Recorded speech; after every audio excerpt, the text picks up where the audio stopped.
একটা মানুষের সাফল্য তখনই আসে যখন সে সংসার জীবনের অনেকগুলো ধাপ পেরিয়ে আসতে পারে, তখনই সে সফল হতে পারে। আর সেই ধাপগুলো পেরিয়ে আসতে গেলে অনেক যুদ্ধ, অনেক যন্ত্রণা সহ্য করতে হয়।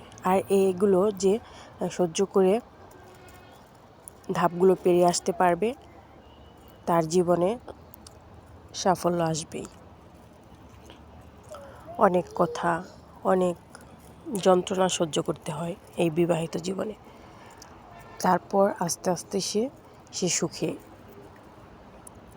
সুখে আসে এবং কি তার লাইফ অন্যরকম হয়। আসলে আমরা মনে করি যে কিসের বিয়ে, কিসের এগুলো যন্ত্রণা। আসলে যন্ত্রণাই, বাট কিছুদিন গেলেই নিজেকে একটু মানিয়ে নিতে পারলেই জীবনে সুখ আসে। আর এই মানিয়ে নিতে গেলেই দেখা যায় যে 5, 6, 10 বছরও লেগে যায়। মানুষের সাথে মানিয়ে নেওয়াটা অনেক কঠিন, কিন্তু একবার মানিয়ে নিতে পারলে তার জীবনের সুখ আর কেউ আটকাতে পারবে না। অনেক ধাপ পেরিয়ে আস্তে আস্তে আজকে এমন একটা জায়গায় এসেছি, এখন আর কেউ আমাকে ঠেকিয়ে রাখতে পারবে না।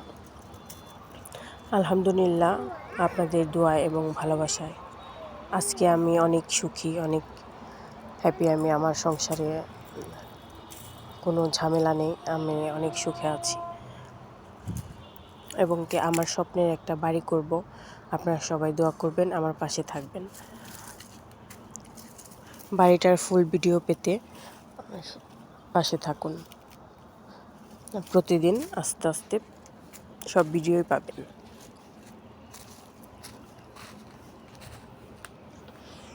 সংসার করতে গেলে ঝগড়াঝাটি হবে, তাই কেউ সংসার ভাঙবেন না। দেখবেন কিছুদিন পরে এমনিতেই ঠিক হয়ে যায়। একটু কষ্ট করে সহ্য করে থাকবেন, তাহলে দেখবেন যে আপনার সংসারও ভাঙলো না এবং আপনার সংসারটা টিকে থাকলেও আপনি সুখী হলেন। আমরা কেউ মেনে নিতে পারি না, হুটহাট করে একটা ডিসিশন নিয়ে ফেলি, এটা আসলে ঠিক না। সবাই একটু চিন্তা ভাবনা করে তারপরে ডিসিশন নেবেন। সংসার করতে গেলে ঝগড়াঝাটি হবেই, তাই কেউ সংসার ত্যাগ করবেন না।